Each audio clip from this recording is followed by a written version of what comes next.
This call is now being recorded. निम्नलिखित में से जो भी यहाँ पर चार आकृतियां हैं इसमें से आपको देखनी है कि खुली आकृति कौन सी है। काफी आसान क्वेश्चन है, आप देखते के साथ इसका आंसर कर पाओगे।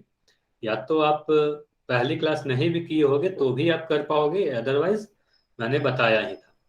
ठीक है, अब मैं ये देख रहा हूं कि आप में से जितने भी बच्चे हैं, जितने भी लोग आंसर किए हैं, सभी का एक भी बच्चा ऐसा नहीं है जिसका आंसर गलत है। तो इसका मतलब साफ है कि आप सभी को पता है कि इसमें से खुली आकृति कौन सी है। ठीक है, अब मैं पोल एंड कर रहा हूं। तो देखो, सबसे पहली बात कि आप सभी ने आंसर सही दिया है, तो ये समझाने की कोई जरूरत नहीं है, आप सभी को पता है कि ऑप्शन डी ही खुली आकृति है। फिर भी रिवीजन के लिए मैं एक बार बता देता हूं मैंने क्या पढ़ाया था। मैंने ये पढ़ाया था कि आप इमेजिन कर लो, कल्पना कर लो कि किसी भी आकृति के आप अंदर हो या बाहर। तो मैं बस एक उदाहरण से समझा रहा हूं। मैं मान लेता हूं कि मैं इसके अंदर हूं। तो आपको यहां से क्या दिखेगा कि बिना लाइन क्रॉस किए हुए आप बाहर की तरफ नहीं जा सकते हो। आप बाहर अगर जाओगे तो दिखेगा आपको लाइन क्रॉस करना पड़ रहा है ना। तो बिना लाइन क्रॉस किए हुए आप बाहर की तरफ जा ही नहीं सकते हो, तो ये क्या हो गई, बंद आकृति हो गई। तो ये सभी जो ऑप्शन ए दिख रहा है, बी दिख रहा है और सी दिख रहा है, ये सभी ऑप्शन में क्या दिखेंगे, आपको बाहर जाने के लिए एक लाइन क्रॉस करनी पड़ेगी। तो ऑप्शन ए बी सी क्या है, बंद है। और ऑप्शन डी आपको दिख रही है कि आप अगर यहाँ पर हो तो बिना लाइन क्रॉस किए आप बाहर की तरफ जा सकते हो या बाहर से अंदर की तरफ जा सकते हो। तो इसी हमारा आंसर क्या हुआ, डी, यही हमारी खुली आकृति है। तो ये तो आप सभी को समझ में आ ही गया था, आप सभी ने आंसर सही दिया था। तो फिर से हम लोग नेक्स्ट क्वेश्चन करते हैं, इसमें समझाने की कुछ थी नहीं। तो फिर से ये क्वेश्चन आप लोग देखो कि इसमें से सत्य कौन सा है, ट्रू ऑप्शन आपको पहचाननी है। सभी लोग आराम से करेंगे, कोई भी जल्दबाजी नहीं करेगा इस क्वेश्चन। सभी ऑप्शन को देखेंगे और सभी लोग सही आंसर करेंगे।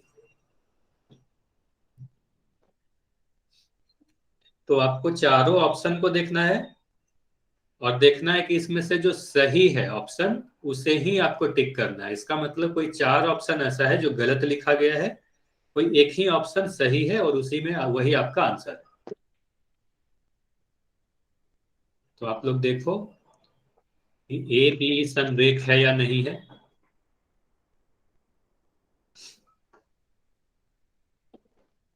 इस क्वेश्चन में सभी लोग समय लेंगे और आराम से इस क्वेश्चन का आंसर करेंगे। संरेख बिंदु और असंरेख बिंदु के बारे में मैंने क्या पढ़ाया था। अगर आपको थोड़ा सा भी कंफ्यूजन हो तो मैं बता दूं, जो भी बिंदु एक ही रेखा पर स्थित होगी उसे संरेख कहेंगे, यानी कोलिनियर कहेंगे। और अगर कुछ तीन या तीन से अधिक बिंदु एक ही रेखा पर स्थित नहीं हो, ठीक है, एक ही रेखा पर नहीं रहेंगी, तो उसे असंरेख यानी नॉन कोलिनियर कहेंगे। ठीक है, अब जाकर आंसर करें सभी लोग।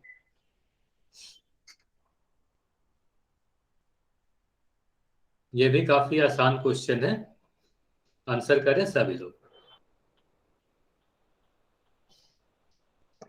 और देखो, जैसे आप सभी लोग फर्स्ट क्वेश्चन का आप सभी लोगों ने आंसर दिया, सही उत्तर दिया।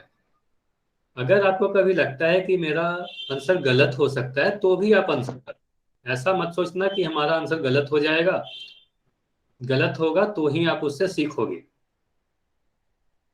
अभी भी कुछ बच्चे ऐसे हैं, दो तीन बच्चे ऐसे हैं जिन्होंने अब तक उत्तर नहीं दिया है। तो सबसे पहले पोल सेक्शन में जाएं और आंसर करें।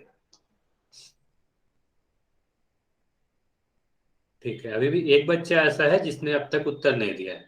एक या दो बच्चा ऐसा है जिसने उत्तर नहीं दिया है, जल्दी से आप जाकर उत्तर कर दें। जैसे ही आप आंसर देते हो मुझे पता चल जाता है। ठीक है, आखिरी 5 सेकंड रुकेंगे, काफी आसान क्वेश्चन थी, बस 5 सेकंड रुकेंगे, उसके बाद हम लोग इस क्वेश्चन को डिस्कस करेंगे कि हमारा सही आंसर क्या है। ठीक है, अब देखते हैं इस क्वेश्चन का आंसर। अच्छा, संरेखीय बिंदु, इसमें क्या हुआ है, काफी बच्चों के आंसर गलत आए हैं, कुछ बच्चों के आंसर गलत आए हैं, कुछ के सही आए। तो यहाँ पर हम लोग, हो सकता है कुछ बच्चों को संरेख और असंरेख के बारे में नहीं पता, कोलिनियर नॉन कोलिनियर के बारे में नहीं पता। तो देखो, एक बार मैं बता दूं, संरेख और असंरेख बिंदु के बारे में मैंने क्या पढ़ाया था, कोलिनियर या नॉन कोलिनियर पॉइंट्स के बारे में क्या पढ़ाया था। अगर तीन या तीन से अधिक बिंदुएं दे रखी है और आपको लगता है कि इससे एक सीधी रेखा बनाई जा सकती है, एक ऐसी रेखा जो इन तीनों ही बिंदुओं से होकर गुजर जाए, तो ये सभी बिंदुओं को क्या बोलेंगे, इन तीनों बिंदुओं को क्या बोलेंगे, ये तीनों बिंदुओं को बोलेंगे संरेख बिंदु यानी कोलिनियर पॉइंट। वही अगर मैं अगर बिंदु कुछ इस तरीके से बना दूं, P, Q और R, मैंने कुछ इस तरीके से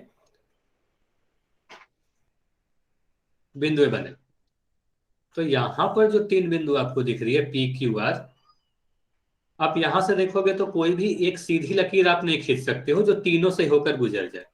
आप अगर PQ को मिलाओगे तो दिखेगा ये R इस पर स्थित नहीं है, QR को मिलाओगे तो दिखेगा P इस पर स्थित नहीं है, और PR को मिलाओगे तो Q स्थित नहीं है। मतलब कोई भी एक सीधी लकीर आप नहीं खींच सकते हो जो तीनों ही रेखा से चली जाए, तीनों ही बिंदु से चली जाए, सॉरी।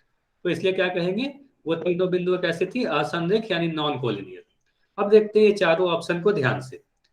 तो यहां पर लिख रखा है ए बी ई संरेख है, तो सबसे पहले आप देखो ए बी बिंदु कहां पर है, तो बिंदु ए यहां पर है, बिंदु बी यहां पर है, और बिंदु ई यहां पर है। तो सभी लोग ये चैट सेक्शन में लिख कर बताएंगे, यस या नो लिख कर बताएंगे कि ये तीनों बिंदु से आप जाते हुए एक रेखा खींच सकते हो क्या, ए बी ई मैंने अभी दिखाया है, ए बी ई से जाती हुई एक रेखा खींच सकते हो, यस या नो।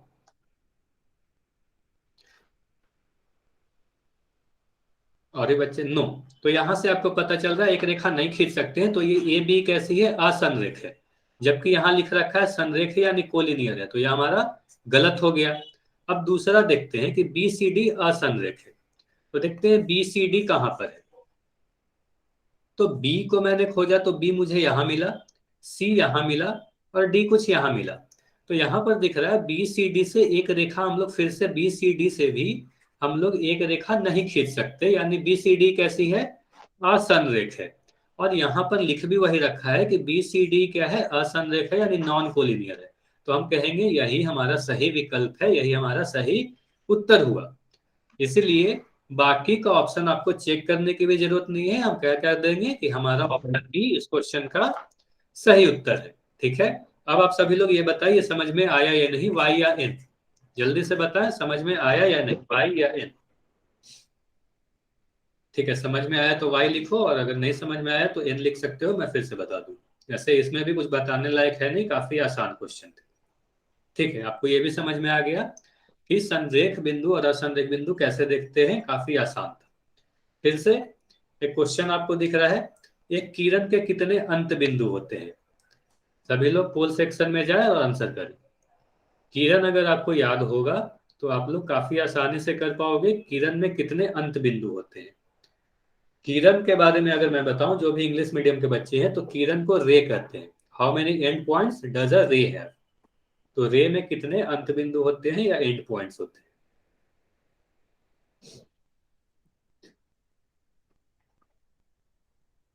सभी लोग जाएंगे पोल सेक्शन में आंसर करेंगे। किरण में एक अंत बिंदु होते हैं, दो होते हैं, तीन या चार।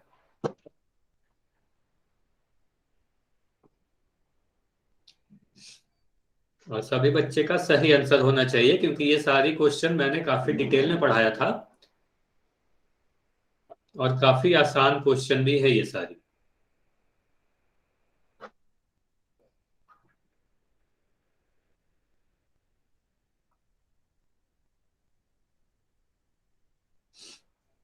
ठीक है, आप सभी ने उत्तर कर दिया है, अब हम लोग कंटिन्यू करते हैं कि इसका आंसर क्या है। चलिए,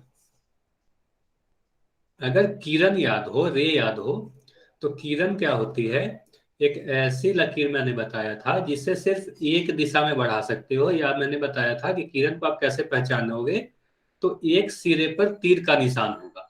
ठीक है, तो जिस सिरे पर तीर का निशान होगा उसे आप अनंत तक बढ़ा सकते हो, और जहां पर तीर का निशान नहीं होगा, जैसे मैंने इसे अगर नाम दे दिया ए बी, तो इसमें अंत बिंदु किसे कहेंगे, ए को या बी को। तो आप कहोगे बी को तो हम अनंत तक बढ़ा सकते हैं, तो बी का तो अंत ही नहीं है, जबकि ए के तरफ से आप इसे बढ़ा नहीं सकते हो। तो ए को क्या बोलेंगे, अंत बिंदु कहेंगे, ए को क्या बोलेंगे, अंत बिंदु कहेंगे, क्योंकि यहां पर ए के पास कोई तीर का निशान नहीं है, आप इसे बढ़ा नहीं सकते। तो किसी भी किरण में कितने अंत बिंदु होते हैं, एक अंत बिंदु होते हैं जहां पर कोई तीर का निशान नहीं बना हुआ रहता। ठीक है, तो इस क्वेश्चन का सही उत्तर क्या हुआ? इस क्वेश्चन का सही उत्तर तो हुआ ऑप्शन नंबर ए, एक अंत बिंदु होते हैं किसी भी किरण में।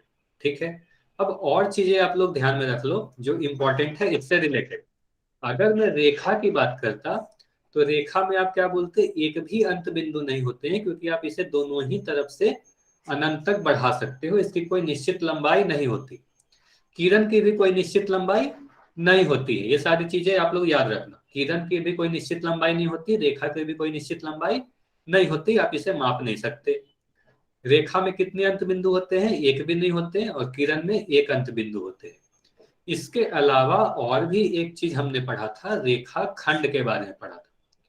तो रेखा खंड में मैंने बताया था कि इसमें क्या होता है, किसी भी सिरे पर तीर का निशान नहीं लगा रहे। तो तीर का निशान नहीं है, इसका मतलब आप इधर से या इधर से आप इसे बढ़ा नहीं सकते। तो जब बढ़ा नहीं सकते तो ये क्या हो गया? अंत बिंदु हो गया। तो दोनों ही सिरा क्या होता है? अंत बिंदु हो गया, और इसकी लंबाई निश्चित होती है।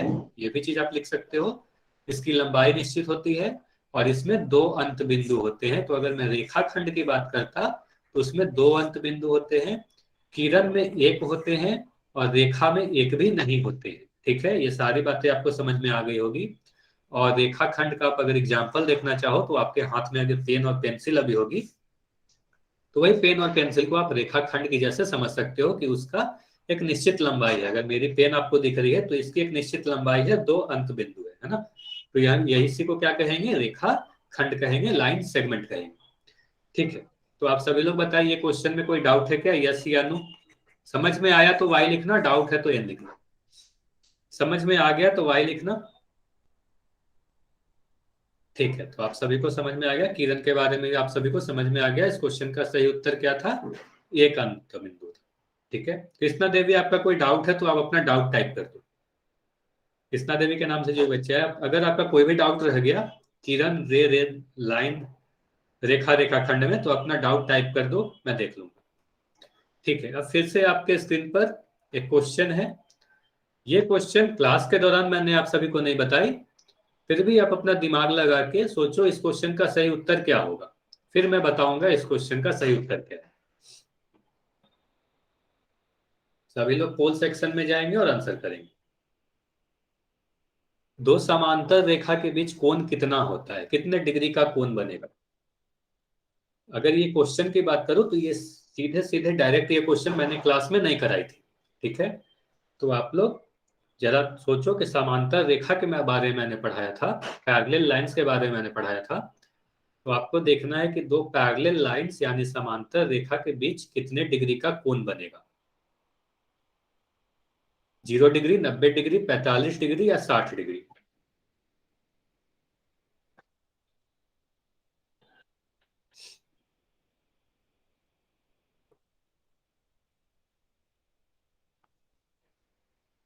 जब आप क्वेश्चन करते हो तो चीजों को काफी आसानी से सीखते हो।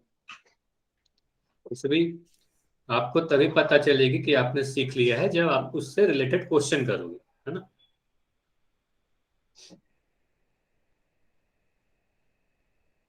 तो सभी लोग, अगर आपको आंसर नहीं भी पता हो तो आप लोग ट्राई जरूर किया करो कि इस क्वेश्चन का क्या सही उत्तर हो सकता है, उसके बाद मैं डिस्कस करूंगा। अभी भी कोई एक बच्चा ऐसा है जिसने आंसर नहीं किया है? कृष्णा देवी आपका कोई डाउट हो तो आप चैट सेक्शन में लिख सकते हो, आप हैंड रेस किए हो इसलिए मैंने आपसे पूछा। ठीक है, अब हम लोग क्या करते हैं, इस क्वेश्चन का आंसर देखते हैं। अगर किसी को भी अब भी आंसर करना है तो जल्दी से जाएं, पोल सेक्शन में आंसर करें। अब मैं पोल को एंड करने वाला हूं। ठीक है, तो देखिए यहाँ पर क्या हुआ है, काफी बच्चों के आंसर आए हैं ऑप्शन ए, काफी बच्चों के आंसर आए हैं ऑप्शन बी, और काफी के ऑप्शन सी आए। तो ऐसा क्यों हुआ? हो सकता है इसलिए कि ये डायरेक्ट क्वेश्चन मैंने नहीं पढ़ाया। फिर भी आप लोग अगर ध्यान से देखो तो पैरेलल लाइंस या समांतर रेखा के बारे में मैंने क्या पढ़ाया था, आप लोग ये ध्यान देना।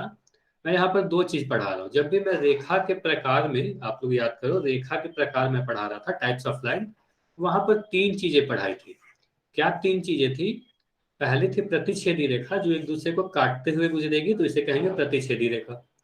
अगर कोई दो रेखा जो एक दूसरे को कभी नहीं काटे तो उसे क्या कहेंगे, समांतर रेखा। और तीसरी चीज बताई थी, प्रतिच्छेदी रेखा ही की एक प्रकार थी जो एक दूसरे को लंब 90 डिग्री पर काटे, तो उसे क्या कहेंगे, लंबवत रेखा यानी परपेंडिकुलर लाइंस। ठीक है, ये 3 चीजें मैंने पढ़ाई थी। अब अगर दो रेखा के बीच 90 डिग्री का कोण बने, तब तो वो लंबवत रेखा हो जाएगी, यानी ये परपेंडिकुलर लाइंस हो जाएगी, तो इसे तो समांतर रेखा कहेंगे नहीं। तो ऑप्शन बी तो हमारा सही उत्तर नहीं होगा। अब 60 डिग्री वाला देखते हैं, ऑप्शन डी को देखते हैं। तो यदि कोई दो रेखा है जिसके बीच में 60 डिग्री का कोण बन रहा है,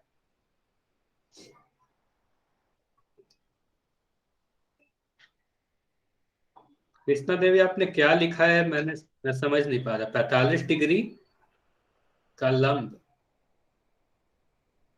45 ठीक है, डिग्री पहले आप की इसको सुन, लंबाई होती है। अच्छा आप सुन लो, ठीक है, आप पहले सुन लो। 45 डिग्री पे लंब नहीं होती है, आप लोग पहले सुन लो मेरी बात, फिर आपको समझ में आ जाएगी। जब भी कोई, ध्यान रखना, कोई भी दो रेखा के बीच, अगर कोई भी दो लाइन के बीच अगर 90 डिग्री का कोण बनता है ना, इस तरीके से आपको दिखाया रहे, तभी हम उसे कहेंगे कि ये दोनों लंबवत रेखा है या परपेंडिकुलर लाइंस है। ठीक है, अगर दो, अब ऑप्शन डी को पहले देखते हैं, 60 डिग्री। तो यह मान लो कोई लाइन मैंने इस तरीके से बनाई और दूसरी रेखा, अब यहाँ पर आपको दिख रहा हो कि मैंने रेखा खंड बना रहा हूँ, तो बार बार मैं यहाँ पर दोनों तरफ तीर का निशान नहीं दे रहा, लेकिन आप लोग मान के चलना कि मैं ये जो बना रहा हूँ रेखा बना रहा हूँ। ठीक है, तो बार बार मैं तीर का निशान नहीं दे रहा। तो इस तरीके से दूसरी रेखा हो गई और यहाँ पर 60 डिग्री का कोण बन रहा है, तो इसे समांतर रेखा कहेंगे क्या? इसे समांतर रेखा नहीं कहेंगे, क्योंकि ये दोनों तो प्रतिच्छेदी हो गई ना, दोनों एक दूसरे को काट रही है। समांतर रेखा तो कैसी होती है? समांतर रेखा कुछ इस तरीके की होती है, जिसे मैं अभी सर्किल कर रहा हूँ, दोनों एक दूसरे को कभी भी प्रतिच्छेद ना करे। ठीक है, तो हमारा ऑप्शन डी भी नहीं होगा सही उत्तर। अब हम देखते हैं ऑप्शन बी को, कि ऑप्शन बी हमारा सही उत्तर हो सकता है क्या? ऑप्शन सी, ऑप्शन बी को तो हमने देख लिया था। अब ऑप्शन सी को देखते हैं। तो ऑप्शन सी में कह रखा है दो रेखा के बीच 45 डिग्री की कोण बन रही है। तो जैसे 60 डिग्री बन रही है, उसी तरीके से अगर दो रेखा के बीच में अगर मैं बनाऊं 45 डिग्री, तो फिर कहोगे कि ये दोनों तो प्रतिच्छेदी रेखा है, यानी इंटरसेक्टिंग लाइंस है। मतलब एक दूसरे को प्रतिच्छेद कर रही है, काटते हुए गुजर रही है। तो काटते हुए गुजर रही है, तो इसे हम क्या कहेंगे? यह भी प्रतिच्छेदी रेखा या समांतर रेखा नहीं है। तो यहां से आप सभी को, अगर आप सभी ऑप्शंस को देखो, तो ऑप्शन से आपको समझ में आ गया कि हमारा ऑप्शन बी नहीं हो सकता, डी नहीं हो सकता, सी नहीं हो सकता। तो क्या सही उत्तर होगा? ऑप्शन ए सही होगा। अब हम देखते हैं कि ठीक है, ऑप्शन ए कैसे सही है। तो यदि दो समांतर रेखा है, तो ये दोनों के बीच कोण कितना होता है? हमेशा इन दोनों के बीच कोण 0 डिग्री होगा।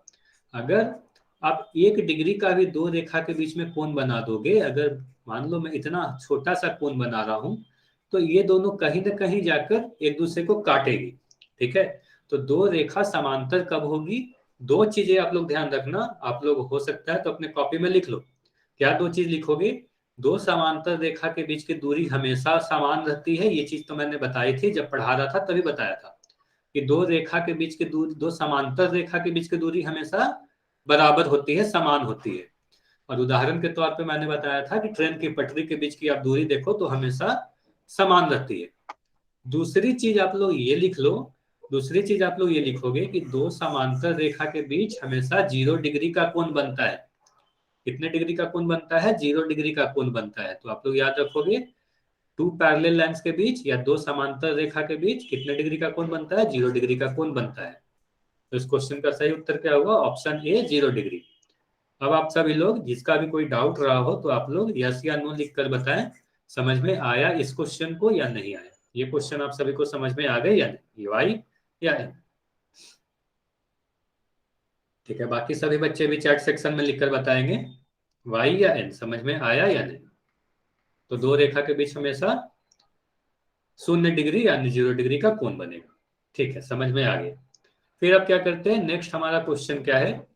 यहाँ पर इस फिगर में आप सभी को देखना है कि इस फिगर में कितनी भुजा है और कितनी कोण है। सभी लोग काउंट करेंगे ध्यान से। भुजा और कोण के बारे में मैंने पढ़ाया था, आप सभी लोग देखेंगे इसमें कितने कोण है इस दी गई आकृति में और कितनी भुजा है। ये सभी क्वेश्चन काफी आसान है, आप सभी ने अगर सिर्फ क्लास की होगी तो आप सभी को पता होगा। सभी लोग ध्यान से देखेंगे इस दी गई आकृति में कितने भुजाएं हैं और कितने कोण हैं।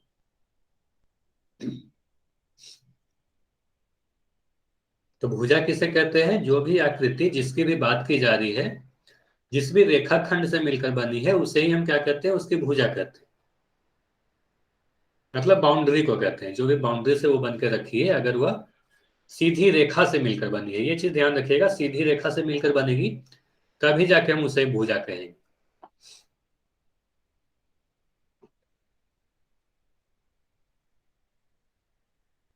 ठीक है, जल्दी से आंसर करें, उसके बाद हम लोग कंटिन्यू करेंगे। 2 बच्चे अभी भी ऐसे हैं जिन्होंने अब तक उत्तर नहीं दिया है।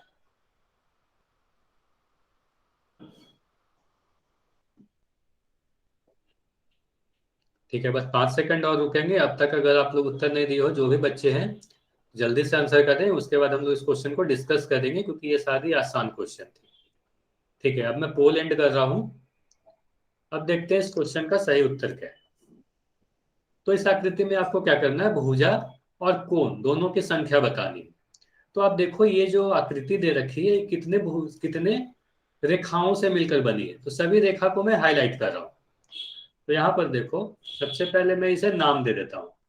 तो यहां पर आप नाम दो ए, बी, फिर यहां पर एक सी, डी, ई, एफ। तो यहां पर एफ तक आया।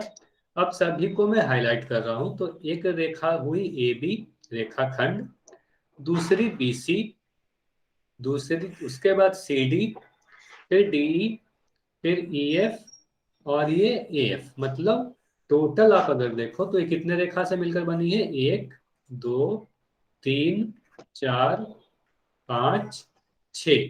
मतलब टोटल 6 भुजा से मिलकर बनी है। तो भुजा कितने हो गए? तो भुजा हमारे हो गए 6।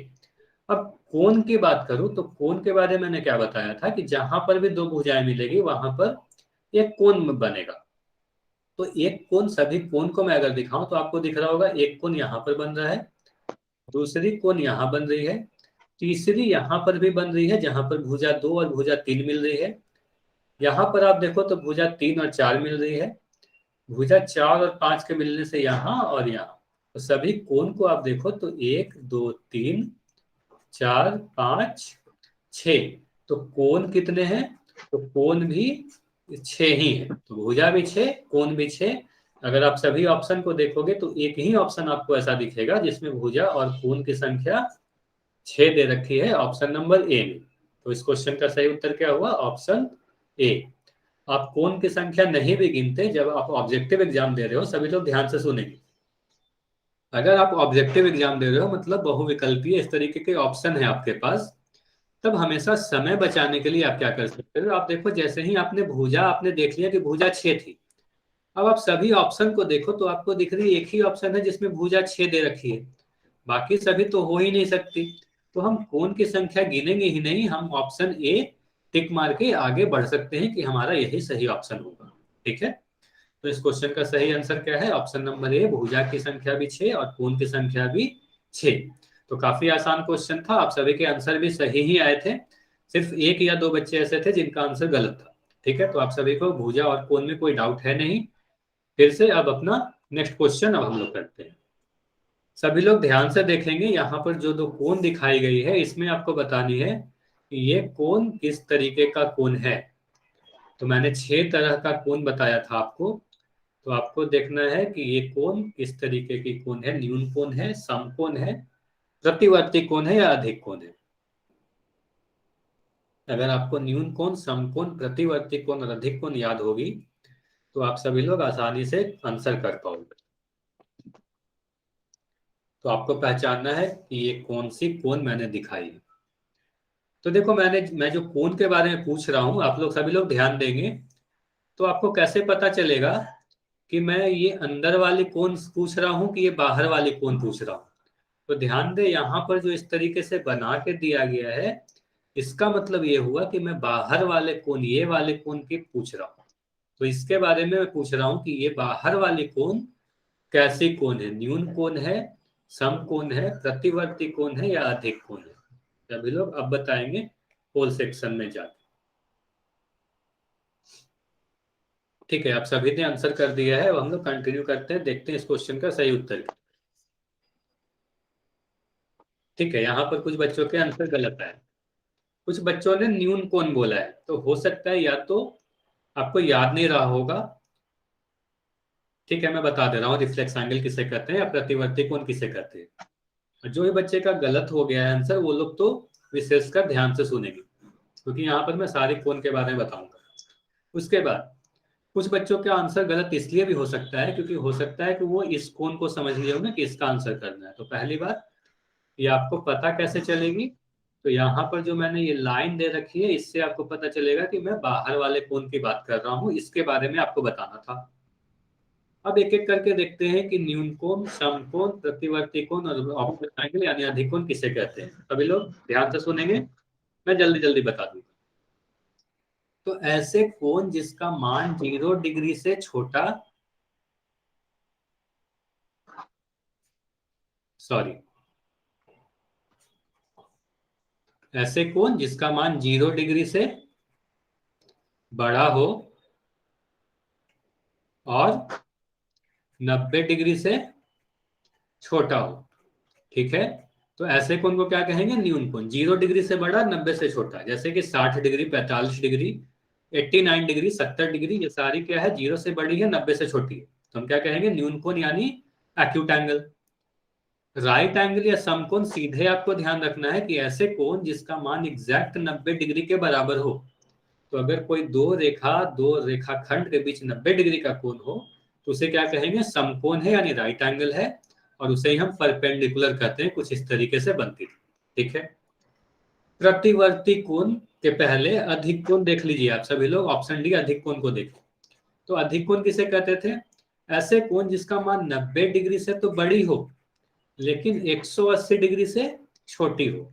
उदाहरण के तौर पर अगर मैं बोलूं 152 डिग्री, तो 152 डिग्री आपको क्या दिखेगा? 90 से बड़ा और 180 से छोटा, तो इसे क्या कहेंगे? ऑब्ट्यूस एंगल यानी अधिक कोण कहेंगे। ठीक है, ये तीन चीज आपको समझ में आ गया, न्यून कोण, समकोण और अधिक कोण। अब आगे की देखते हैं, प्रतिवर्ती कोण किसे कहते हैं। तो प्रतिवर्ती कोण क्या किसे कहते हैं? अगर कोई ऐसा कोण हो जिसका मान 180 डिग्री से बड़ा हो और 360 डिग्री से छोटा हो। तो 180 से बड़ा, अमरजीत सिंह के नाम से जो बच्चा है ध्यान से सुनिएगा, 180 डिग्री से बड़ा और 360 डिग्री से छोटा, ऐसे कोण अगर होंगे तो ही उसे हम क्या कहेंगे? प्रतिवर्ती कोण कहेंगे। अब देखते हैं पता कैसे चलेगा कि ये प्रतिवर्ती कोण है, 180 डिग्री से बड़ा है। तो यहाँ पर मैंने इस कोण के बाद, जिस कोण के बारे में पूछ रहा हूं, आप लोग क्या करो, अगर मैं इस तरीके से एक लाइन बना रहा हूं, मान लो इस तरीके से मैंने एक सीधी रेखा बना दी, तो यहां आपको पता है अगर मैं सिर्फ इस कोण की बात करूं, सभी लोग चैट सेक्शन में लिखकर बताएंगे सिर्फ इतना कोण का माप कितना होगा, सिर्फ यहां से यहां तक, जिसे मैं हरे कलर का बनाया हूं, इसका माप कितना होगा? सभी लोग चैट सेक्शन में लिखकर बताएंगे। जितना कोण मैं अभी हरे कलर का बनाया हूं, इस कोण का माप कितना होगा? ये एक सीधी रेखा है, तो इस कोण का माप 180 डिग्री होगा। तो इसका मतलब इतना 180 डिग्री है, तो इतना क्या होगा? 180 डिग्री से तो बड़ी होगी। यानी साफ पता चल रही है कि ये जो कोण मैं पूछ रहा था क्वेश्चन में, यह 180 से तो बड़ी है। अब 360 से छोटी क्यों है? तो सभी लोग अब ध्यान से फिर से सुनो। अगर मैं फिर से आपसे पूछूं कि ये पूरी कोण की बताओ, ये पूरा कोण कितना होगा? तो ये पूरा कोण के बारे में आपको पता है, संपूर्ण कोण होता है और उसका मान 360 डिग्री होता है। जबकि अभी मैं उस पूरे कोण की चर्चा नहीं कर रहा, अभी के लिए मैं क्या कर रहा था? अभी के लिए मैं सिर्फ इतना कोण के बारे में पूछ रहा था। तो ये कोण 360 से तो छोटा है, तो हमें साफ पता चल रहा है ये जो भी कोण है ये 180 से बड़ा है और 360 से छोटा है, तो हम क्या कहेंगे? यह प्रतिवर्ती कोण यानी रिफ्लेक्स एंगल है।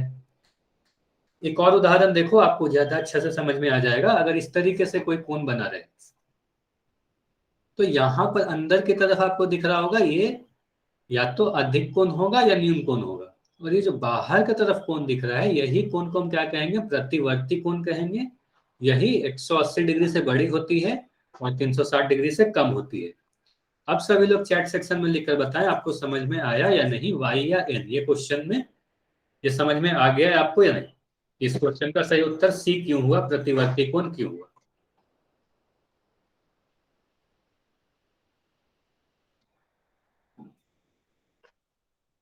ठीक है, आपको समझ में आ गया कि ये प्रतिवर्ती कोण है, समकोण, न्यून कोण और अधिक कोण इस क्वेश्चन का आंसर नहीं होगा। ठीक है,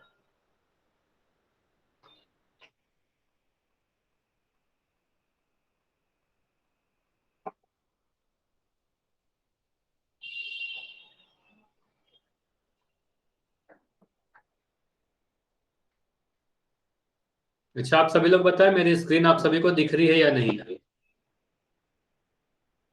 सभी लोग चैट सेक्शन में लिखकर बताएं अब आपको मेरी स्क्रीन दिख रही है या नहीं? ठीक है, अब 1 सेकंड के लिए गायब हुई होगी, अब फिर से दिखने लगी होगी, है ना? अब सभी को दिखने लगी होगी। ठीक है, अब हम लोग फिर से कंटिन्यू करते हैं।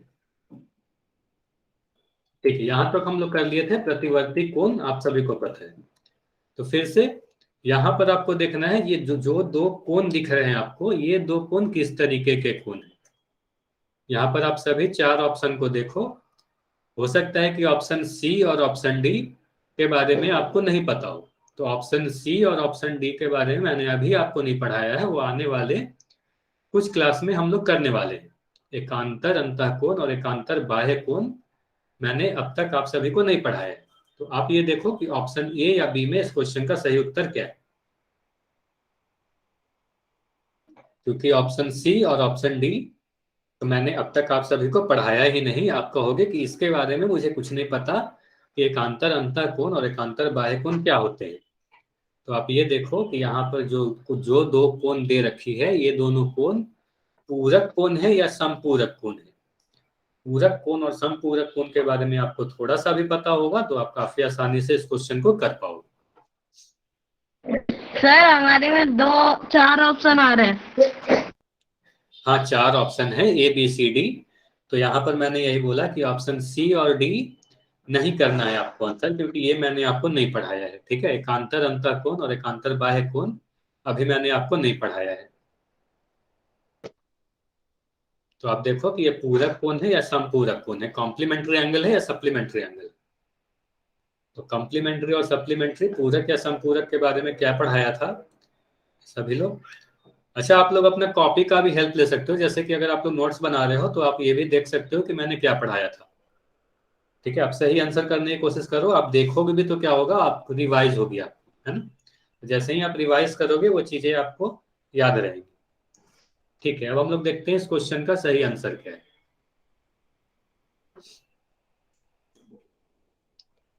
ठीक है, तो यहां पर दो कोण आपको दिख रहे हैं 23 डिग्री की, एक 23 डिग्री की है और दूसरी 67 यानी 67 डिग्री की है। तो आप सभी लोग चैट सेक्शन में लिखकर बताएं पूरक कोण क्या होते हैं। सबसे पहले पूरक कोण के बारे में आप सभी जिनको भी पता है वो पूरक कोण के बारे में लिखें। जो भी आपको लगता है पूरक कोण के बारे में, पूरक कोण यानी कॉम्प्लीमेंट्री एंगल के बारे में आप लोग लिखो। पूरक कोण किसे कहते हैं?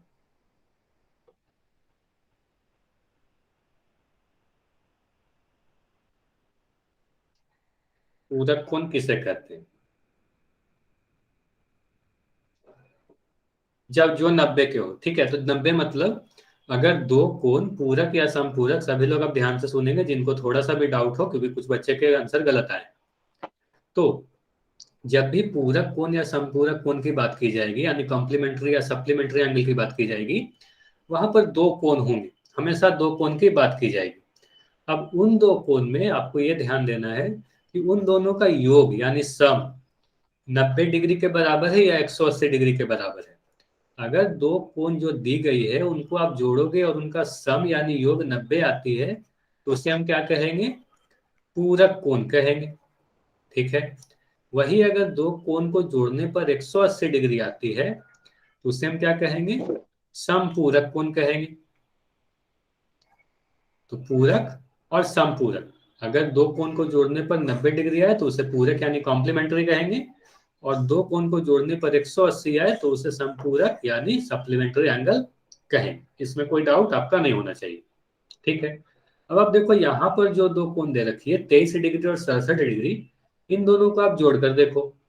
23 और 67 को जोड़ोगे तो कितना मिलेगा? आप सभी लोग चैट सेक्शन में लिखकर बताएं। 23 और 67 को जोड़ोगे तो कितना मिलेगा? सभी लोग चैट सेक्शन में लिखकर बताएं, 23 और 67 को जोड़ोगे तो कितना मिलेगा? तो 23 और 67 को जोड़ने पर हमें 90 मिलती है। तो यहाँ पर हमें पता चला कि अगर मैं इस कोण को नाम x दे दूं, इस कोण को नाम y दे दूं, तो x और y को जोड़ने पर क्या मिलेगी? 23 प्लस 67 यानी 90 डिग्री। तो ऐसे दो कोण जिनका योग 90 होता है उन्हें ही तो हम क्या कहते हैं? पूरक कोण कहते हैं, यानी कॉम्प्लीमेंट्री एंगल कहते हैं। और एक कुछ बच्चे के आंसर संपूरक आए थे, तो वो ध्यान दीजिएगा। संपूरक में क्या होता है? दो कोण को x प्लस वाई अगर मैं जोड़ू, x प्लस वाई नहीं लिखते क्योंकि x प्लस वाई मैंने दे दिया यहाँ। अगर कोई दो कोण मान लो a और b है और इन दोनों को जोड़ने पर अगर 180 मिलता, मान लो अगर मैंने कोई एक कोण बोला 110 डिग्री और दूसरा कोण मैंने बोला 70 डिग्री, तो इन दोनों को जोड़ने पर क्या मिलेगा? 180 मिलेगा। तो इन दोनों कोण को क्या कहेंगे? एक दूसरे के संपूरक। ठीक है, तो पूरक संपूरक क्या होते हैं? हमेशा एक दूसरे के पूरक संपूरक होते हैं। शब्द को भी आप अगर ध्यान से सुनोगे तो पूरक कहां से बना? पूरा करने से बना। पूरा करने वाले को पूरक कहते हैं। तो ये ध्यान दीजिएगा, क्या पूरा करना होता है? तो 90 पूरा करना होता है पूरक कोण के लिए और 180 पूरा करना होता है संपूरक कोण के लिए। जैसे अगर मैं कहूं कि एक कोण अगर 50 डिग्री है तो 90 पूरा करने के लिए आपको 40 डिग्री और चाहिए होगा, तो 50 और 40 मिलकर 90 हो जाएंगी। तो 50 डिग्री और 40 डिग्री क्या होगी? एक दूसरे के पूरक कोण यानी कॉम्प्लीमेंट्री एंगल कहलाए। तो आप सभी लोग बताओ ये समझ में आया या नहीं? जिनके भी आंसर गलत थे या सही थे सभी लोग बताएं ये समझ में आ गई या नहीं, इसके आगे हम लोग बढ़े या नहीं, वाई या एम? कोई भी डाउट है अगर पूरक या संपूरक में तो आप पूछ सकते हो। ठीक है, तो अब हम लोग आगे की चीज देखते हैं। आगे हमारा क्या है? फिर से यहाँ पर एक क्वेश्चन है आसन्न एंगल, यानी आसन्न कोण, एडजेसेंट एंगल पे। तो आपको देखना है कि यहाँ पर जो दो कोण मैंने दिखाए हैं, कोण ए और बी, ये दोनों कोण आसन्न है या नहीं है। सभी लोग पोल सेक्शन में जाएंगे और पोल सेक्शन में आंसर करेंगे।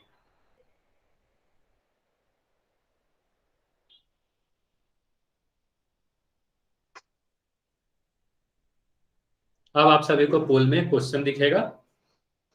अब बताएं कोण ए और बी आसन्न कोण है या नहीं। आपके पास दो ही विकल्प है, हाँ या ना। ऑप्शन सी और डी किसी को भी नहीं करना है, सिर्फ ए और बी करना है, क्योंकि दो ही विकल्प है, हाँ या ना।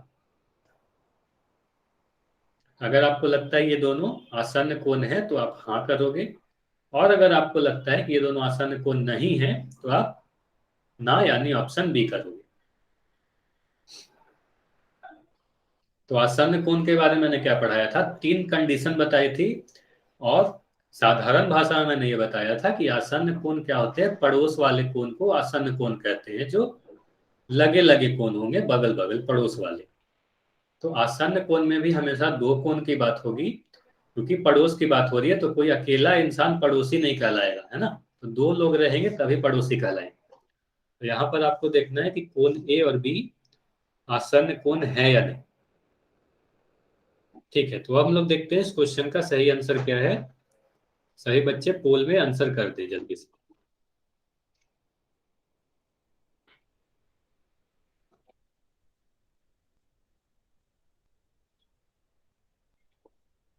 चलिए, तो अब देखते हैं इस क्वेश्चन का सही आंसर क्या है। देखिए, कुछ बच्चों के, जब मैं आसन्न कोण पढ़ा रहा था तो उस वक्त भी काफी बच्चों के डाउट थे। अब आज भी क्या हुआ है, कुछ बच्चों के आंसर गलत आ गए। तो इसका मतलब ये तो क्लियर है कि आसन्न कोण में कहीं ना कहीं आप सभी को परेशानी। ठीक है, तो आसन्न कोण ध्यान से पढ़ी, समझ लीजिएगा, मैं फिर से समझा दे रहा हूँ। आसन्न कोण में आपको 3 कंडीशन देखनी है। ठीक है, सभी लोग को 3 कंडीशन देखनी होती है। जैसे सबसे पहले तो मैंने बोल दिया पड़ोस वाले कोण को आसन्न कोण कहते हैं। तो यहाँ पर भी आपको दिख रहा होगा ये दोनों तो पड़ोस में कोण है, बिल्कुल नजदीक नजदीक है, लगे लगे से है, तो इन्हें आसन्न कोण बोल देंगे। तो इसका आंसर होगा नहीं, ये दोनों आसन्न कोण नहीं है। काफी बच्चों के आंसर हाँ आए हैं कि आसन्न कोण है। तो ये सबसे पहला क्या होगा कि ये दोनों कोण आसन्न कोण नहीं है, ऑप्शन बी होगा इस क्वेश्चन का सही उत्तर। अब देखते हैं आसन्न कोण क्यों नहीं है। ठीक है। तो आपको 3 कंडीशन देखना होता है, वो तीनों कंडीशन को आप ध्यान से देखेंगे। पहला कंडीशन था कि जिस भी दो कोण की बात की जा रही है, जैसे यहाँ पर कोण ए और कोण बी की बात की जा रही है, हम यही चेक करना है कि कोण ए और बी आसान है या नहीं। तो एक भुजा उभयनिष्ठ होनी चाहिए, यानी कॉमन होनी चाहिए। कॉमन मतलब ऐसी भुजा होनी चाहिए जो कोण ए का भी भाग हो और कोण दो का भी भाग हो, मतलब दोनों ही का पार्ट हो। तो यहाँ पर हमें दिख रहा है कि एक भुजा ये वाली, जिसे मैं अभी हरे कलर से दिखा रहा हूं, ये भुजा आपको कोण ए में भी दिख रहा होगा और कोण बी में भी दिख रहा होगा। तो हम कहेंगे हाँ, हमारे पास एक उभयनिष्ठ भुजा तो है। तो पहली कंडीशन क्या थी? उभयनिष्ठ भुजा। तो यहां पर उभयनिष्ठ भुजा है, पहली कंडीशन मिल गई। दूसरी कंडीशन क्या है? शीर्ष उभयनिष्ठ होना चाहिए। जिस भी दो कोण की बात कर रहे हैं उनका शीर्ष उभयनिष्ठ होनी चाहिए। तो यहां पर देखो, कोण ए का शीर्ष क्या कहलाएगा? तो कोण ए का शीर्ष, अगर मैं इसे हरे कलर से बनाऊं तो आप देख पा रहे होगे कि इस कोण ए का भुजा जहां पर मिल रहा है वो इस बिंदु पर मिल रहा है, बिंदु ओ पर। तो कोण ए का शीर्ष क्या होगा? तो कोण ए का शीर्ष तो ओ बिंदु होगा, लेकिन कोण बी का, अगर मैं शीर्ष की बात करूं तो कोण बी का शीर्ष कौन सा होगा? तो ये वाली, इसे मैं दूसरे कलर से बना दे रहा हूं। तो यहां पर आपको दिख रही होगी कोण बी का शीर्ष, ये भुजा और ये भुजा तो यहां पर मिल रही है, इस बिंदु पर मिल रही है। तो कोण बी का शीर्ष अलग है, पी है। तो हमें यहां से पता चल रहा है कि कोण ए और कोण बी में एक भुजा तो उभयनिष्ठ मिल गई, लेकिन कोण ए और बी का शीर्ष क्या है? अलग है। एक का शीर्ष यहाँ पर है और दूसरे का शीर्ष यहाँ पर है। तो दोनों का शीर्ष अलग अलग है, इसलिए हम कहेंगे हमारी दूसरी कंडीशन सेटिस्फाई नहीं कर रही। ठीक है, वही तो मैं बता रहा हूँ एडजेसेंट एंगल कैसा होता है, वही मैं बता रहा हूँ। इसके बाद आप देख लो, मैं आसन्न कोण यानी एडजेसेंट एंगल भी बनाकर दिखा दूंगा। तो यहां पर देखो, इन दोनों को क्या कहेंगे? उभयनिष्ठ शीर्ष नहीं मिल रही, इसलिए यह हमारी एडजेसेंट एंगल आसन्न कोण वाली कंडीशन को फुलफिल नहीं कर रही। तो यह हमारी आसन्न कोण नहीं होगी।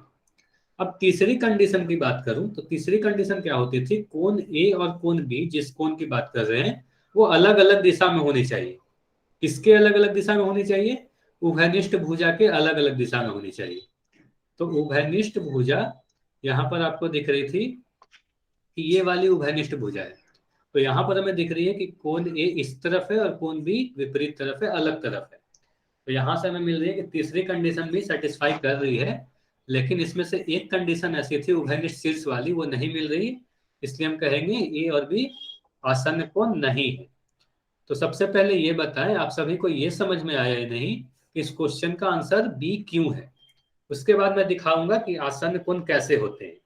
सबसे पहले ये बताएं कि इस क्वेश्चन में कोई डाउट है क्या? यस या नो आप बताएं, समझ में आया या नहीं? समझ में आ गया तो वाई, अदरवाइज एन। समझ में आ गया तो वाई। ठीक है। अब जैसे डाउट था आपका कि आसन्न कोण कैसा होता है, तो आप देखो मैं दो इमेज बना रहा हूं।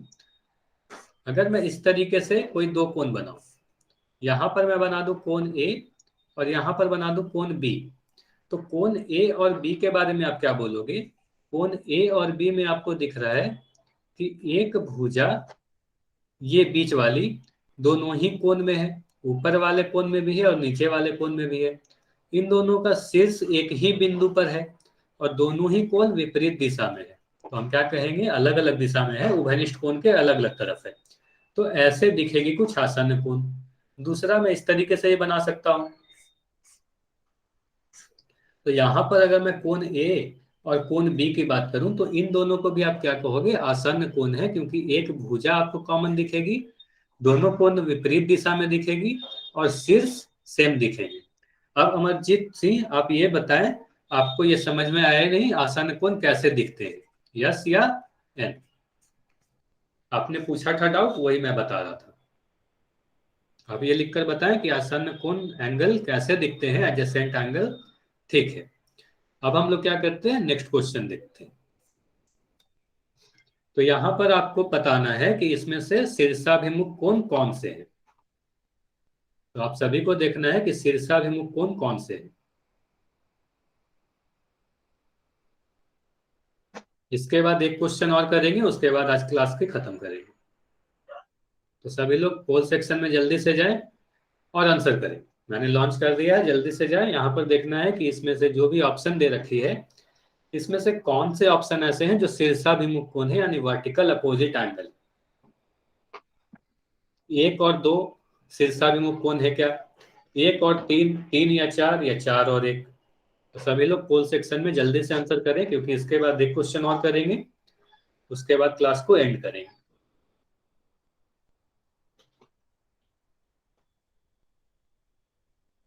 ठीक है, जो भी बच्चे का कुछ बच्चों अब तक आंसर नहीं किए, जल्दी से जाए आंसर करें। अभी भी कोई भी एक बच्चा ऐसा है जिसने आंसर नहीं किया है?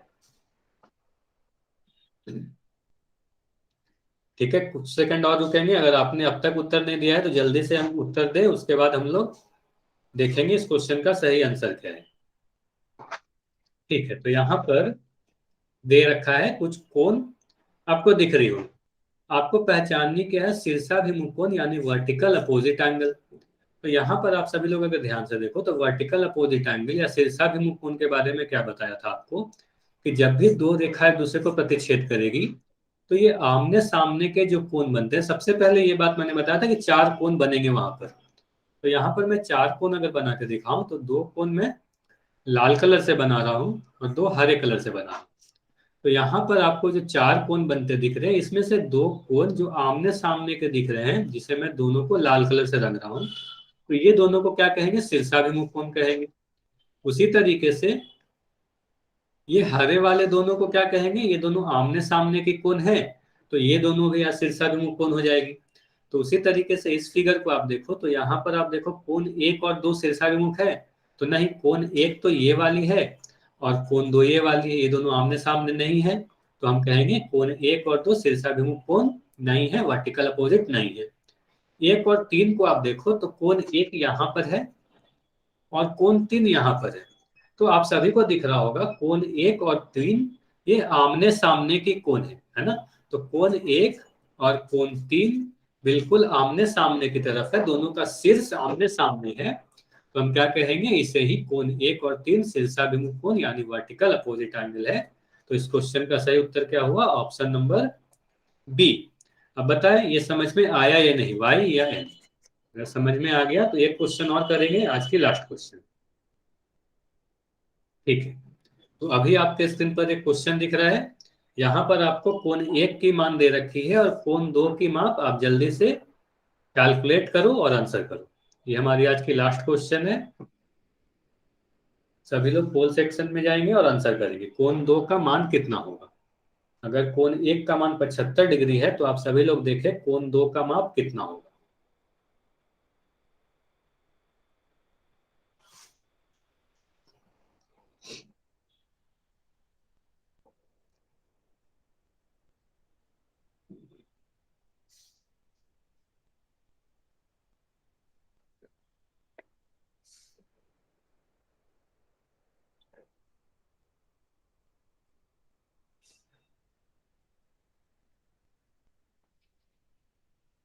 ठीक है, अब हम लोग सभी लोगों ने उत्तर दे दिया, तो अब देखते हैं कोण बी का माप कितना होगा।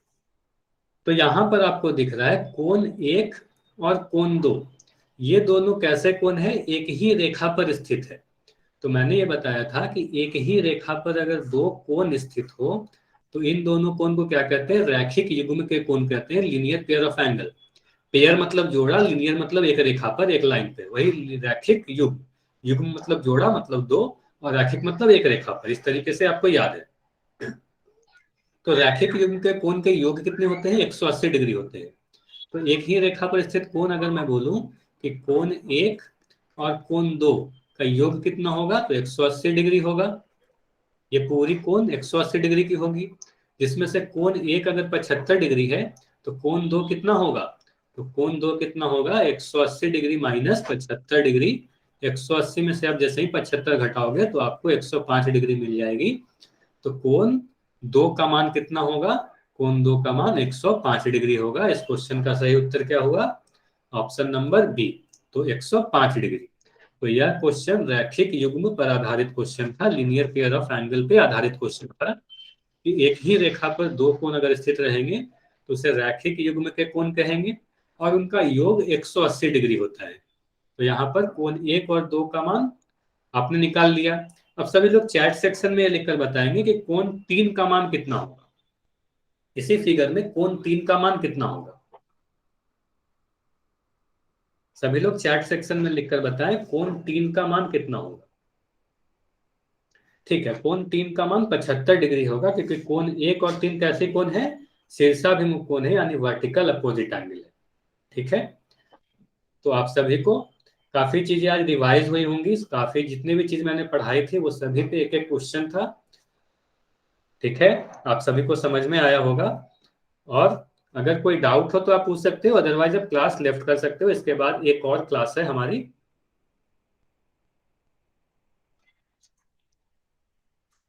ठीक है, तो आज आपका कोई होमवर्क नहीं है? सर अगले क्लास में रिवीजन होगी या नहीं, अगले क्लास में आपकी नेक्स्ट क्लास आपकी सोमवार को होगी, और सोमवार को हम लोग तिर्यक रेखा की आगे की चीज पढ़ेंगे।